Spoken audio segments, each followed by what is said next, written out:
আসসালামু আলাইকুম শ্রদ্ধেয় দর্শক, welcome back again bachelor blog. তো আজকে আমাদের বাসার রান্না হচ্ছে ফরিদপুর থেকে আগত, সেটি হচ্ছে পেঙ্কি স্টার হাঁস। তো আমাদের রশিদ ভাই অ্যাসিস্ট্যান্ট বাবুর্চি, তিনি রান্না বান্নায় ব্যস্ত আছেন এবং আমি ক্যামেরা নিয়ে হাজির। তো ভাই কিছু বলেন রান্না ভাই। সম্পর্কে। আজকে আমার পছন্দের হাঁসের মাংস ফরিদপুরতে আইছে। হাঁসটা আচ্ছা। অনেক সুন্দর করে পাক করতেছি, আলু দিয়া রসুন দিয়া হুম। রসুন দিয়ে হাঁসের মাংস পাকাইতেছি, সেই ঘ্রাণ তাই না? আর সেই পাক দিতেছি। আচ্ছা। এখন আমার বন্ধু বান্ধব যে কটা আছে সবাই দাওয়াত, আমার বাসায় আসলে হাঁসের মাংস খাইতে পারবো এখন। হুম।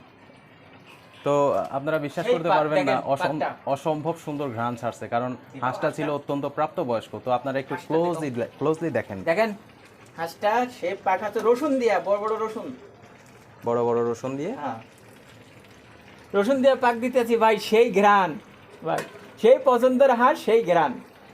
আচ্ছা, তো আমাদের আরও একজন ভাই আছে, সে হচ্ছে আমাদের হেড শেফ আর কি। তো বড় ভাই কিছু বলেন। বড় ভাই আসলে এ মাসে ম্যাচে খরচ বেশি হয়ে গেছে, দেখতে পারতেছেন সবাই কত হেলদি, ঠিক আছে, গায়ে চর্বি জমে গেছে। তো বড় ভাই ব্যস্ত আছে হিসাব কিতাবে।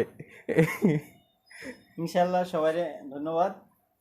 আমাদের মেসের আরও ভাই ব্রাদার যে যেখানে আছে সবাইকে ধন্যবাদ।